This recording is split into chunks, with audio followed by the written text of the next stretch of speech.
다윗의 왕국이 있었죠. 다윗의 왕국이 400년 정도 유지가 됐어요. 솔로몬 때 남북으로 갈렸어요. 우리나라처럼. 남유다는 20명의 왕이 있었어요. 그 중에 8명의 하나님 보시기에 정직한 왕이 있었고, 나머지 12명은 북이스라엘과 같이 하나님 보시기에 악을 행했던 왕들이에요. 8명의 정직한 왕 중에 제가 오늘 말씀드리고 싶은 왕은 누구냐면 요시야 왕이에요. 이 요시야 왕은 16번째 왕이에요. 8세, 이제 막 초등학교 들어간 나이에 왕이 됐어요. 31년을 통치해요. 8세의 왕이 된 요시야 왕은 8년 후 16세 때 하나님을 찾아요. 하나님이 원하시는 일들을 행하기 시작하는데 가장 대표적인 일이 뭐냐면 우상을 다 제거해요. 그리고 이 요시야 왕은 성전을 다 청소해요. 근데 성전을 청소하다가 율법책을 발견한 거예요. 그 안에 있는 언약들을 보니까 왜 우리가 저주를 받았는지, 왜 우리나라가 이렇게 됐는지를 깨닫게 된 거예요. 하나님 은혜로 막 회개를 하죠. 언약을 갱신하고 유월절을 준수해요. 근데 유월절을 준수하는데 어느 정도냐면 사무엘 이후로 이같이 유월절을 지킨 적이 없었다. 이 요시야 왕은 대단한 왕이에요. 이스라엘 민족의 남유다의 역사 속에 신앙 개혁을 절정으로 했던 사람이에요. 그런데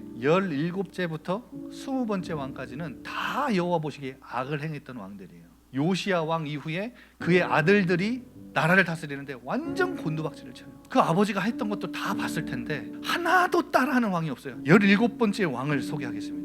여호아하스예요. 요시야 왕의 4번째 아들이에요. 3개월 통치했어요. 이 요시야 왕을 죽였던 애굽왕 느고가 애굽으로 잡아가요. 끌려가서 죽습니다. 여호아하스를 데려가서 죽이고 여호야김을 애굽에서 세운 거예요. 요시야 왕의 2번째 아들이에요. 11년을 다스려요. 애굽의 꼭두각시 노릇하거든요. 조공도 바치고 세금도 주고, 결국 바벨론이 침략하고 포위해서 이 여호야김은 매장을 당해서 죽습니다. 시드기야 왕 20번째 왕입니다. 요시야 왕의 3번째 아들이에요. 11년을 통치합니다. 친애굽 정책을 펼쳤어요. 바벨론의 3차 포로로 유배당해 가죠. 바벨론에 끌려갈 때 눈이 뽑히고 쇠사슬을 차고 바벨론까지 끌려갑니다. 그런데 여러분 한 명이 빠져있죠. 17번째, 18번째, 20번째. 오늘 본문에 나온 여호야긴이라는 왕이 있습니다. 이 왕은 19번째 왕이에요. 18세의 왕이 됐는데 3개월 통치하고 바벨론에 포로 잡혀가거든요. 이때가 2차 유배예요. 37년을 옥살이를 해요. 여호야긴이 석방이 되죠. 석방한 이 왕의 이름이 뭐예요? 에윌무르다. 남유다를 완전히 멸망시켰던 느부갓네살의 아들이에요. 에윌무르닥이 즉위를 하자마자 여호야긴을 풀어줘요. 석방을 시킨다고요. 옥에서도와 그 머리를 들게 해요. 모든 지위와 명성을 다 회복시켜줬다는 거예요.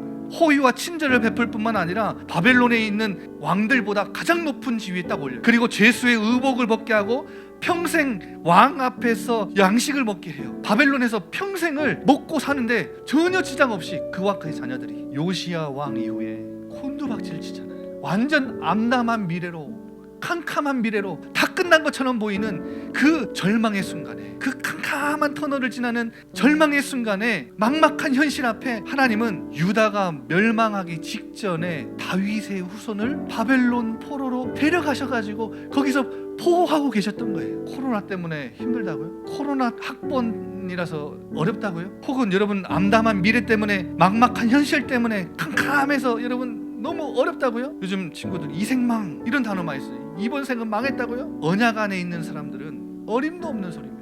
여러분은 망하고 싶어도 못 망해요. 여호야긴이 남유다가 멸망한 것처럼 보이죠. 망한 것처럼 보이죠. 하나님은 당신이 다윗에게 주신 약속 잊지 않고 계속 기억하고 계셨던 거예요. 여러분, 우리 아버지 하나님은 약속을 주시면 그 약속에 굉장히 신실하신 분이에요. 성경에 수천 가지, 수만 가지, 수억 개의 작고 큰 약속들이 있는데 그 약속들 중에 하나님은 단 하나도 안 지키신, 못 지키신 약속이 하나도 없다니까요. 끝난 것처럼 보여요. 근데 그게 끝난 게 아니에요. 하나님은 다윗의 등불을 내 앞에서 끄지 않겠다라는 다윗과 했던 그 약속을 기억하시고 미리 앞서 바벨론에 그냥 보내신 거예요. 거기서 포호하신 거예요. 우리가 뭔가를 지킨다? 여러분, 하나님의 열심이 우리의 열심보다 더 커요. 당신이 하신 그 약속에 대한 신실하심이 얼마나 굳건하신지, 얼마나 강력하신지 몰라요. 페르시아의 고레스 왕이 마음을 하나님이 감동시키시죠. 바벨론에 잡아왔던 사람들 다 돌아가. 스룹바벨 1차 포로 귀환의 리더이자 성전 건축의 리더예요. 여러분, 이 사람이 누군지 아십니까? 여호야긴의 손자예요. 여호야긴의 손자 스룹바벨을 그곳에서 보호하셔가지고 포로 귀환하는 데 리더로 사용하세요. 마태복음 1장 12절에 보면 나와요. 여고냐가 누구냐? 바로 요아긴이에요. 스알디엘을 낳고 스알디엘은 수룹바벨을 낳고. 그런데 여러분, 이